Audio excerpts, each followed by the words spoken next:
அனைத்து தமிழ் மக்களுக்கும் கணேஷின் பணிவான வணக்கம். ஸோ வாங்க ஃப்ரெண்ட்ஸ், மார்க்கெட் பற்றி டிஸ்கஸ் பண்ணலாம். ஸோ மார்க்கெட் பற்றி டிஸ்கஸ் பண்ணுறதுக்கு முன்னாடி நெக்ஸ்ட் 5 days ஆன்லைன் கிளாஸ் வந்து பார்த்தீங்கன்னா ஸோ வர March 31 April 4 வரைக்கும் ரன் ஆக போகுது. ஸோ உங்களுக்கு இன்ட்ரெஸ்டட் இருந்தால் கீழே வந்து பார்த்தீங்கன்னா வீடியோ டிஸ்கிரிப்ஷனில் என்னோட ஃபோன் நம்பர், வாட்ஸ்அப் நம்பர் கொடுத்துருக்கேன். ஸோ அதில் மெசேஜ் பண்ணி என்ன டீட்டெயில்ஸ்னு கேட்டு தெரிஞ்சுக்கோங்க. ஸோ ஓகே ஃப்ரெண்ட்ஸ், வாங்க மார்க்கெட் பற்றி டிஸ்கஸ் பண்ணலாம். ஸோ நேற்று வந்து ஒரு 2 நாள் ஒரு நல்ல செல்லிங், ஒரு நல்ல ரெசிஸ்டன்ஸ் எல்லாம் டச் பண்ணிட்டு ஒரு செல் சைடு வந்து க்ளோசிங் வந்து நடந்தது. அது மட்டும் இல்லாமல் எல்லா செக்டார்ஸுமே பார்த்தீங்கன்னா ஒரு செல் சைடு க்ளோசிங் தான். அப்படி இருந்துமே கூட இன்னைக்கு வந்து பை ஆகிறதுக்கு என்ன காரணம் அப்படின்னு கேட்டீங்கன்னா, ட்ரம்ப் வந்து ஒரு அனௌன்ஸ்மெண்ட் கொடுத்திருந்தாரு. 25% வந்து டாரிஃப் வந்து நாங்கள் வசூலிப்போம். எதுக்காக வசூலிப்போம் அப்படின்னு பார்த்தீங்கன்னா, கார்ஸ், அதாவது பார்த்தீங்கன்னா வெளிநாட்டில் வேற நாட்டில் இருந்து இம்போர்ட் ஆகிற கார்ஸ் அண்ட் கீ பார்ட்ஸுக்கு வந்து பார்த்தீங்கன்னா நாங்கள் வந்து 25% வந்து நாங்கள் வந்து இப்போ இது டாரிஃப் வந்து கட்டணத்தை வந்து வசூலிப்போம் அப்படின்னு சொல்லியிருந்தாங்க. ஸோ இதனால வந்து இந்தியாவுக்கு வந்து எந்த ஒரு பாதிப்புமே கிடையாது. ஏன்னா அந்த அளவுக்கு பார்த்தீங்கன்னா இந்தியா வந்து காரை வந்து அந்த அளவுக்கு இம்போர்ட் வந்து பண்றது கிடையாது. அதுல பெரும்பாலுமே பெருசா வந்து பாதிக்கப்படுறது ஒரே ஒரு நிறுவனம் மட்டும்தான், டாடா மோட்டார்ஸ். ஸோ டாடா மோட்டார்ஸுங்கிற ஒரு நிறுவனம் மட்டும்தான் பார்த்தீங்கன்னா பெருசாக வந்து பாதிக்கப்படுமே தவிர, ஸோ இதை பேஸ் பண்ணி பார்த்தீங்கன்னா மற்ற நாடுகள், சைனா, அப்புறம் பார்த்தீங்கன்னா இன்னும் இங்கிலாந்து, அந்த மாதிரி ஒரு சில நாடுகளெல்லாம் பார்த்தீங்கன்னா இம்போர்ட்டட் அதிகமாக பண்ணுற நாடுகள்னால ஸோ அவங்க வந்து பெருசாக வந்து இம்பாக்ட் வந்து அவங்களுக்கு வந்து இருக்குமே தவிர, ஸோ இந்தியாவுக்கு இந்த நியூஸ்னால பார்த்தீங்கன்னா ஒரு பெரிய இம்பாக்ட் வந்து இருக்காது. ஸோ அதை பேஸ் பண்ணி பார்த்தீங்கன்னா ஸோ இன்வெஸ்டர்ஸ் எல்லாம் பார்த்தீங்கன்னா இன்னைக்கு ரொம்ப நல்லாவே பார்த்தீங்கன்னா உள்ளார இன்வெஸ்ட்மெண்ட் பண்ணி ஸோ பங்கு சந்தை வந்து கொஞ்சம் மேலே, நேற்று ஒரு 2 நாள் இறங்கி இருந்தா கூட கொஞ்சம் மேலே மறுபடியும் பார்த்தீங்கன்னா கொண்டு வந்திருக்கிறாங்க. ஸோ டாடா மோட்டார்ஸ் வந்து எதனால டாடா மோட்டார்ஸ் இறங்கினால பார்த்தீங்கன்னா கிட்டத்தட்ட ஆட்டோ செக்டார்ஸ் மட்டும்தான் இன்னைக்கு வந்து கொஞ்சம் டவுன்ல இருக்குதே தவிர, ஸோ மற்றதெல்லாம் பார்த்தீங்கன்னா கொஞ்சம் மேலே தான் வந்துட்டு இருக்கு. பேங்க் நிஃப்டி, ஃபின் நிஃப்டி, அப்புறம் பார்த்தீங்கன்னா நிஃப்டி மிட் கேப் எல்லாமே பார்த்தீங்கன்னா ஒரு பாசிட்டிவ் சைடு க்ளோசிங் தான். ஸோ ஆட்டோ செக்டார்ஸ் தவிர ஸோ மற்றதெல்லாம் பார்த்தீங்கன்னா கொஞ்சம் வந்து ஒரு பாசிட்டிவ் சைடு க்ளோசிங் தான் நடந்திருக்கு. ஓகே, இது வந்து நல்லா ஏறிட்டு இருந்த மார்க்கெட் தான். கிட்டத்தட்ட பார்த்தீங்கன்னா ஒரு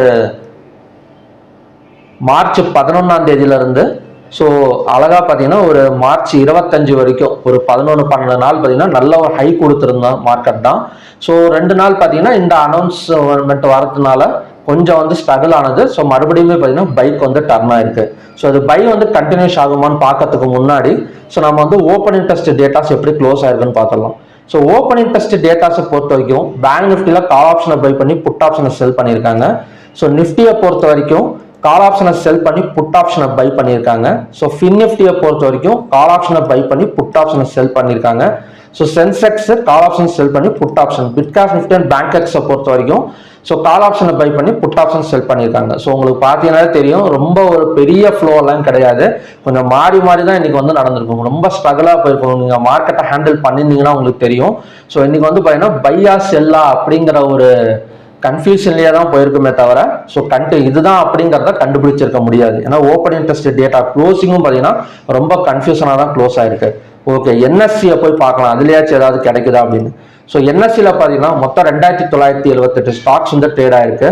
ஸோ அதில் பாசிட்டிவ் வந்து பார்த்தீங்கன்னா 1382, டிக்ளைன்ஸ் வந்து 1537, அன்சேஞ்ச் வந்து 59. ஸோ 52 வீக் ஹைல பார்த்தீங்கன்னா 24 ஸ்டாக்ஸும், 52 வீக் லோல பார்த்தீங்கன்னா 325 ஸ்டாக்ஸ் வந்து இப்போதைக்கு க்ளோஸ் ஆயிருக்கு. கிட்டத்தட்ட நேற்றெல்லாம் பார்த்தீங்கன்னா கொஞ்சம் நெகட்டிவ் க்ளோசிங்ல இருந்தது. ஸோ இன்னைக்குமே பார்த்தீங்கன்னா 325 ஸ்டாக்ஸ் வந்து 52 வீக் லோல வந்திருக்கு. ஸோ நீங்க கேட்கலாம், 325 ஸ்டாக்ஸ் வந்து 52 வீக் லோல வந்து க்ளோஸ் ஆயிருக்கு, அப்படி இருந்தும் மார்க்கெட் ஏங்க இறங்கல அப்படின்னு கேட்டீங்கன்னா, எல்லாமே இந்த 325 ஸ்டாக்ஸ் பார்த்தீங்கன்னா small caps and mid cap stocks தான். மற்றபடி high cap stocks, large cap stocks எல்லாம் பார்த்தீங்கன்னா நல்ல ஒரு பாசிட்டிவ்ல தான் க்ளோஸ் ஆயிருக்கு. அதாவது அந்த 52 வீக் ஹை லோங்கிறது எந்த மாதிரி ஸ்டாக்ஸ்ங்கிறத நம்ம ஃபர்ஸ்ட் பார்க்கணும்.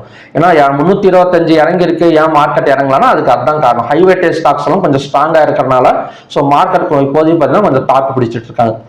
ஸோ நெக்ஸ்ட் வந்து பார்த்தீங்கன்னா அப்பர் சர்க்கிள் 69, லோயர் சர்க்கிள் பார்த்தீங்கன்னா ஒரு 190. ஸோ நாளைக்கு வந்து இதை பேஸ் பண்ணி கண்டிப்பாக கொஞ்சம் இறங்கிறதுக்கான சான்சஸ் வந்து இருக்கலாம். ஏன்னா 325 ஸ்டாக்ஸ் வந்து டவுன் ஆயிருக்கு. ஸோ எந்த இடத்துல நம்ம ட்ரை பண்ணலாம் அப்படிங்கிறத நான் டெக்னிக்கல் சார்ட் பார்க்குறப்ப நம்ம வந்து டிஸ்கஸ் பண்ணலாம். ஓகே, செக்டார் வைஸ் பார்த்தோம் அப்படின்னா கிட்டத்தட்ட பிஎஸ்யூ பேங்க்ஸ் செக்டார்ஸ் பார்த்தீங்கன்னா 2.50% வரைக்கும் இன்க்ரீஸ் ஆயிருக்கு. ஸோ பேங்கிங் செக்டார் கொஞ்சம் பரவாயில்ல. சொன்ன மாதிரி ஆட்டோ செக்டார் பார்த்தீங்கன்னா கிட்டத்தட்ட 1% மேலே டவுன் ஆயிருக்கு. நான் இந்த நியூஸ்னால அந்த 25% கட்டணத்தை வந்து கார் இம்போர்ட்டர்ஸ்னால கொஞ்சம் வந்து டவுன் ஆயிருக்கு. ஸோ மற்றபடி பார்த்தீங்கன்னா ஃபின் நிஃப்டி, எஃப்எம்சிஜி, அதுக்கப்புறம் பார்த்தீங்கன்னா கன்சியூமர் டியூமரேஷன், பிஎஸ்யூ பேங்க் எல்லாமே பார்த்தீங்கன்னா கொஞ்சம் பாசிட்டிவ் க்ளோசிங் தான். ஸோ அதனால் பார்த்தீங்கன்னா கன்ஃபியூஷனாக தான் இருக்குது. அதாவது ஸ்டாக்ஸ் வைஸ் பார்த்தா 52 வீக் லோ இருக்கு, பட் க்ளோசிங் எல்லாம் பார்த்தீங்கன்னா கொஞ்சம் பாசிட்டிவ் க்ளோசிங். ஸோ அது மட்டும் இல்லாமல் ஓப்பன் இன்ட்ரெஸ்ட் டேட்டாவும் இன்னைக்கு வந்து சரியாக வந்து கேஷ் ஃப்ளோ வந்து நடக்கலை. ஸோ ஃபுல் அண்ட் ஃபுல் ஒரு கன்ஃபியூஷனாக தான் பார்த்தீங்கன்னா ஸோ மார்க்கெட்டை வந்து க்ளோஸ் பண்ணி வச்சிருக்காங்க. அதாவது அன்பிரடிக்டபிள் மார்க்கெட் அப்படின்னு சொல்லலாம். ஸோ இந்த மாதிரியெல்லாம் நடக்கிறப்ப எந்த சைடுமே நமக்கு வந்து ஒரு ஹிண்ட் கொடுக்காம போயிடும். எப்பயாச்சும் ஒரு தடவை பார்த்தீங்கன்னா இந்த மாதிரி வந்து நடக்கும், ஹிண்டே தராது, என்ன நடக்கும்னே தெரியாது. அந்த மாதிரி தான் மார்க்கெட் வந்து க்ளோசிங் வந்து நடந்திருக்கு. ஓகே, நாளைக்கு எப்படி ஹேண்டில் பண்ணலாம் அப்படின்னா, ஸோ சிம்பிளாக நம்ம பண்ண வேண்டியது என்னன்னா, ஹையாக பிரேக் அவுட் பண்ணால் ஸோ நம்ம பை வந்து ஃபோக்கஸ் பண்ணலாம். So bank Nifty and bank X, so இது ரெண்டுமே பார்த்தீங்கன்னா ஹையாக பிரேக் அவுட் பண்ணால் ஸோ நம்ம பை பண்ணலாம். நெக்ஸ்ட் ரெசிஸ்டன்ஸ் நான் எது எடுத்திருக்கேன் அப்படின்னா 25 மார்ச்சோட ஹையாக தான் ரெசிஸ்டன்ஸை வந்து எடுத்திருக்கேன். ஏன் அது எடுத்திருக்கேன்னா ஒரு சிம்பிள் லாஜிக் தான். இதுக்கு முன்னாடி அந்த ரெசிஸ்டன்ஸை டச் பண்ணிட்டு தான் ஸோ மார்க்கெட் வந்து இறங்கியிருக்கு. அகைன் அந்த இடம் போனால் கொஞ்சம் இறங்கிறதுக்கான ஒரு பாசிபிலிட்டிஸ் இருக்குது. இந்த ஒரு சின்ன லாஜிக்கில் தான் இந்த ரெசிஸ்டன்ஸ் வந்து ட்ரா பண்ணியிருக்கேன். ஸோ மற்றபடி நான் ஆல்ரெடி சொன்ன மாதிரி தான் ஒரு அன்பிரிடிக்டபிளாக தான் இருக்குது மார்க்கெட் இன்னமும் கூட.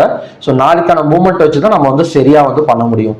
ஸோ ஒரு கிரீன் கலர் கேண்டில் ஃபார்ம் ஆயிருக்கிறதுனால ஒரு கேப் அப் மேபி விழுந்தா, ஒரு கேப் அப் விழுந்தாலோ ஹையா பிரேக் அவுட் பண்ணாலோ, இப்போ ஒரு சின்ன இதுல இப்போ 51,600 ஒரு கேப் அப் விழுது அப்படின்னா இந்த இடத்துல ஒரு 400 பாயிண்ட்ஸ் மேபி ஒரு பை சைடு வந்து புக் பண்ணிக்கலாம். இந்த 52,058 வந்ததுக்கு அப்புறம் 5 minutes or 15 minutes candle form ஆனா ஸோ டவுன் எடுக்கிறதுக்கான ஒரு பாசிபிலிட்டிஸ் இருக்கு.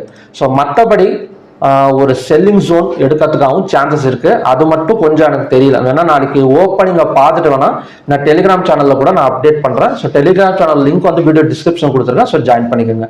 ஸோ பேங்க் நிஃப்டி நெக்ஸ்ட் வந்து பார்த்தீங்கன்னா பேங்க் எக்ஸ். ஸோ பேங்க் எக்ஸோட ஹையும் பார்த்தீங்கன்னா இந்த இடம் தான். ஸோ இந்த இடத்த 60,055. ஸோ ஹையாக பிரேக் அவுட் பண்ணால் பை சைடு ஃபோக்கஸ் பண்ணலாம். 60,055 வந்தால் செல் சைடு வந்து ட்ரை பண்ணலாம். ஸோ இது வந்து பார்த்தீங்கன்னா பேங்க் நிஃப்டிக்கும் பேங்க் எக்ஸுக்கும் உள்ள ஒரு லெவல்ஸ். ஸோ நெக்ஸ்ட் வந்து நிஃப்டி பார்க்கலாம். ஸோ நிஃப்டி வந்து ஆல்ரெடி ஒரு ரெசிஸ்டன்ஸ் இருக்கு, நமக்கு பிரச்சனை கிடையாது. ஏன்னா ஆல்ரெடி பார்த்தீங்கன்னா இந்த ரெசிஸ்டன்ஸ்ல வந்து டச் பண்ணி தான் ஸோ மார்க்கெட் இறங்கிட்டு இருக்கு.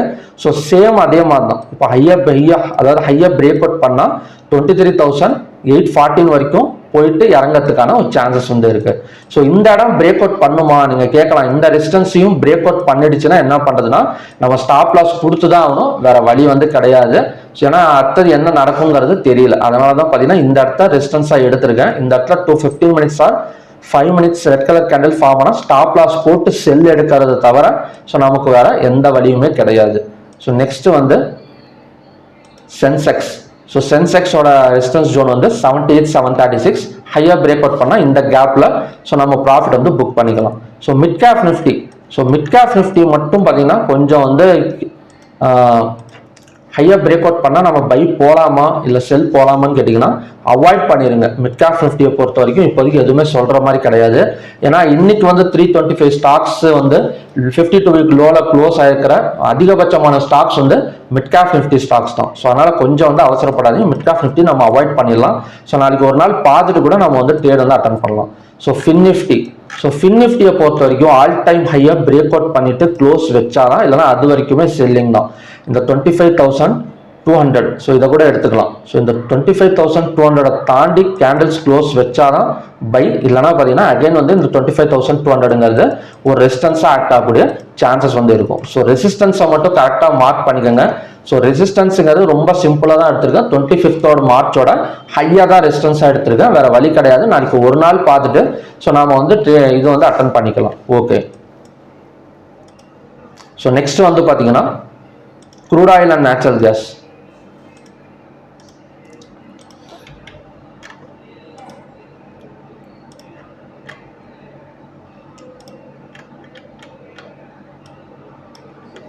ஸோ க்ரூட் ஆயிலோட அடுத்த சப்போர்ட் அண்ட் ரெசிஸ்டன்ஸ் என்னவா இருக்குன்னு பார்த்தீங்கன்னா நேற்றே சொல்லியிருந்தேன், இந்த 5,950க்கு மேலே போயிடுச்சு அப்படின்னா ஸோ கண்டினியூஸாக பிரேக் அவுட் ஆகிட்டு போயிடும்னு சொல்லியிருந்தேன். ஸோ அது மட்டும் இல்லாமல் டிமாண்ட் ஜோன் தான் நமக்கு வந்து கொடுத்துருக்கு. இருந்தாலுமே கூட காலையில் வந்து நான் அப்டேட் பண்ணியிருக்கிறது என்ன மாதிரி அப்டேட் பண்ணியிருந்தேன்னா, இந்த ஹைக்கு மேலே ஓப்பன் ஆனால் ஸோ கண்டினியூஸாக மேலே வரும்னு சொல்லியிருந்தேன். ஆனால் அந்த மாதிரி வந்து நடக்கலை, பிரேக் அவுட் ஆகிட்டு கீழே தான் வந்துட்டு இருக்கு. So next support and resistance என்னவா இருக்குன்னா 5,950 சப்போர்ட், 6,035ங்கிறது ரெசிஸ்டன்ஸ். ஸோ 5,950 வந்தால் பை சைடு வந்து ஃபோக்கஸ் பண்ணலாம். ஸோ அதோட டார்கெட் வந்து கண்டிப்பாக பார்த்தீங்கன்னா ஒரு நல்ல டார்கெட் மேபி இந்த மிட் பாயிண்ட் 6000 வரைக்கும் வரதுக்கான ஒரு சான்சஸ் வந்து க்ரூட் ஆயிலில் வந்து இருக்கு. அப்படி இல்லை நாம வந்து உடனே இப்போ ஏதாவது ஒரு பை எடுக்கணும் அப்படின்னா இந்த கேண்டிலோட ஹையை வந்து பிரேக் அவுட் பண்ணணும். ஸோ நான் உங்களுக்கு அந்த லைன்ஸ் டிரா பண்ணி காட்டுறேன். ஸோ இந்த கேண்டிலோட ஹை சாரி இங்கே இருக்கு 5996 பிரேக் அவுட் பண்ணிட்டு ஒரு 15 மினிட்ஸ் கேண்டில் க்ளோஸ் வச்சா கூட ஸோ நம்ம வந்து பை சைடு வந்து போயிடலாம். ஸோ அதோட டார்கெட் வந்து பார்த்தீங்கன்னா இந்த ஒரு 35 பாயிண்ட்ஸ் வரைக்கும் புக் பண்ணுறதுக்கான சான்சஸ் வந்து இருக்கு. ஓகே ஃப்ரெண்ட்ஸ், இதுதான் பார்த்தீங்கன்னா க்ரூட் ஆயிலோட லெவல்ஸ். ஸோ ஒன்று இந்த இடத்துக்கு வரணும், செல் ஆகிட்டு இருக்கிற மார்க்கெட் 5950 வந்தால் பை சைடு வந்து ஃபோக்கஸ் பண்ணலாம். இல்லைனா 5995 மேலே கேண்டில்ஸ் க்ளோஸ் ஆனால் கூட ஸோ நம்ம பை சைடு ஃபோக்கஸ் பண்ணி ஒரு 30 to 35 பாயிண்ட்ஸ் பக்கம் ப்ராஃபிட் புக்கிங் வந்து பண்ணிக்கலாம். ஸோ நெக்ஸ்ட் வந்து natural gas. So natural gas 328 தான் சப்போர்ட். ஸோ அதை பிரேக் அவுட் பண்ணிட்டு கீழே வந்துருச்சு. ஸோ நெக்ஸ்ட் ரெசிஸ்டன்ஸ் ஸ்ட்ராங் ரெசிஸ்டன்ஸ்ல தான் இப்போதைக்கு வந்து மார்க்கெட் வந்து நிற்குது 325. ஸோ 325 நம்ம செல்லிங் வந்து எடுக்கலாம். செல்லிங் எடுத்தோம் அப்படின்னா ஸோ கண்டினியூஸாக பார்த்தீங்கன்னா 320 318 எல்லாம் இறங்கிறதுக்கான ஒரு சான்சஸ் வந்து இருக்கு. இப்போதைக்கு இந்த 325 பிரேக் அவுட் பண்ணிட்டு போயிட்டு இருக்கு. ஸோ போயிட்டு கீழே இறங்குறப்ப இந்த இடத்துல ஒரு 15 மினிட்ஸ் கேண்டில் வந்து கிரீன் கலர் கேண்டில் ஃபார்ம் ஆகும். அதாவது க்ளோசிங் கீழே வைக்கணும். ஸோ அதுக்கப்புறம் தான் நம்ம செல்லிங் வந்து ட்ரை பண்ணணும். அவசரப்பட்டு செல்லிங் வந்து ட்ரை பண்ணிடாதீங்க நேச்சுரல் கேஸை பொறுத்த வரைக்கும். ஸோ ஓகே ஃப்ரெண்ட்ஸ், இதுதான் பார்த்தீங்கன்னா ஈவினிங் லெவல்ஸ். ஸோ நாளைக்கு வந்து பார்க்கலாம். ஸோ நாளைக்கு வந்து கன்ஃபார்மாக பார்த்தீங்கன்னா ஒரு ஹையாக பிரேக் அவுட் பண்ணிட்டு அந்த சின்ன சின்ன ரெசிஸ்டன்ஸுக்கு, அதாவது ஹையாக பிரேக் அவுட் பண்ணால் ரெசிஸ்டன்ஸ் போகிற தூரம் வந்து ஒரு பை சைடு வந்து ஒரு புக்கிங் வந்து பண்ணிக்கலாம், ப்ராஃபிட் புக்கிங். ஸோ மற்றபடி பார்த்தீங்கன்னா அன்பிரடிக்டபிள் மார்க்கெட் தான். ஸோ நாளைக்கு நான் ஓப்பனிங்கை பார்த்துட்டேன்னா டெலிகிராம் சேனலில் கூட நான் வந்து அப்டேட் பண்ணுறேன். ஸோ ஓகே ஃப்ரெண்ட்ஸ், மறுபடியும் பார்த்தீங்கன்னா ஒரு நல்ல ப்ரெடிக்ஷன் வீடியோட நான் வந்து உங்களை மீட் பண்ணுறேன். நன்றி, வணக்கம்.